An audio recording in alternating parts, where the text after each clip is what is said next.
All right, Chapter 10 is one of the most anticipated chapters in the textbook and certainly incredibly significant.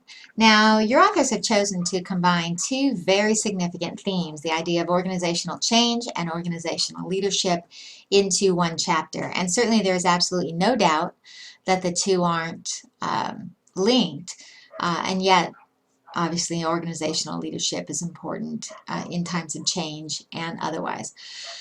Just FYI, I'm going to do this lecture a little bit differently. Originally, I had several videos in here that embedded within this that I wanted to show you within the lecture, but that will make the entire Prezi and the recording of the Prezi much longer.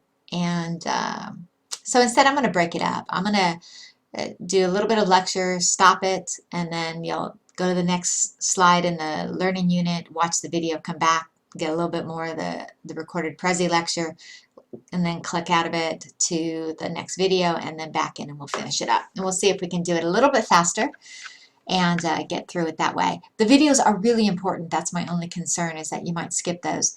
They're very significant, so please take the time to look at it. These concepts are very important. So first, looking at organizational change.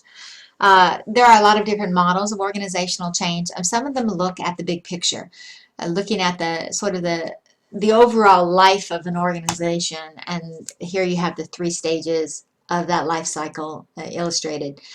So some models look at organizations in this large sort of a meta model picture in terms of organizational life cycles. More models dealing with organizational change will go specifically to the change itself. And is there a pattern of change? Well, that may all depend on the type of change that exists. There are a variety of different types of change. There's planned change and unplanned change, which is sort of the format within this particular chapter. But even within those particular categories of types of change, there are subdivisions. And there is no one pattern fits all method for dealing with organizational change. Everything is contingent upon the situation. Everything is relative. The last line that you see here, organizations are cultural and political systems, that's a little bit of a flashback to the systems theory, and I know that was probably your least favorite chapter up to this point, but one of the most important themes or ideas in systems theory is the understanding that organizations are made up of a variety of components, and put all of those components together and the entirety is greater than the combination of all of those individual components. In other words, it's very much a system. There's very complex and a lot of different variables involved, and that's true both on a cultural lens and a political lens. And so therefore organizational change has a profound level or number of effects and ramifications on a great number of different levels. In terms of looking at some of the reactions to organizational change, there are a lot of different communication theories and even models that look at the overall belief system about the organization and about the change. There are some organizational cultures that are very resistant to change. Change is something to be avoided at all costs. Let's not rock the boats. We've been doing great for the last 70 years we've been in existence. We don't change. Don't mess with, if it ain't broke, don't fix it. It's sort of like when Coca-Cola came out with their new formula. It was hated, and so they had to revert back. Other changes or other organizations are built on change. They thrive on change. There are many different organizations that consistently evolve, and the culture is one that is very welcoming to that. Now, whatever the overall culture, the overall schemata, and by the way, schemata typically refers to this idea of the way that we think, and that notion, this idea of knowledge structures.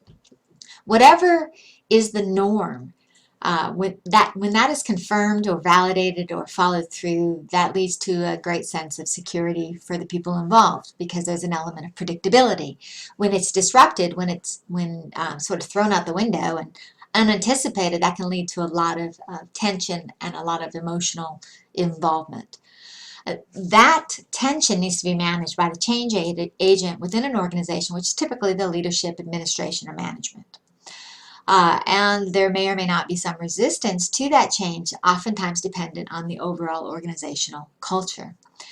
It's important to look at the last line in this particular slide, which is that employees prefer negative information to no information at all.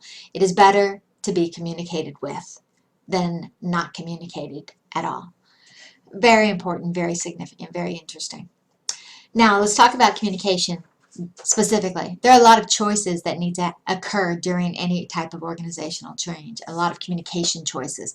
There's different ways to communicate. You can send out memos, you can have a corporate meeting, you can create a video. There's a number of different things that you can use, or different media or modes that you can use to communicate the organizational change.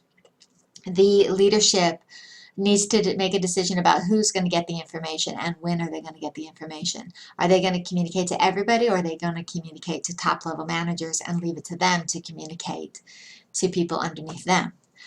The quality of information, again, very important. The strongest predictor of workers' openness to change attempts.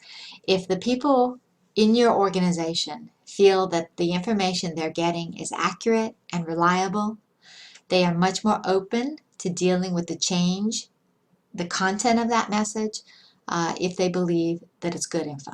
But if they think, oh, here we go again, it's the same old platitude, we're just getting a bunch of, this is just a PR statement, then you're going to have a lot more resistance. And there's a lot of concerns that employees are faced, or that they deal with. 3 of these are listed here.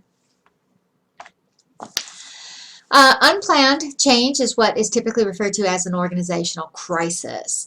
This is unanticipated and comes in a variety of different forms. Here we have 3 stages of unplanned change, and communication has to deal with that change in a variety of different ways and be communicated to both these internal and external constituencies.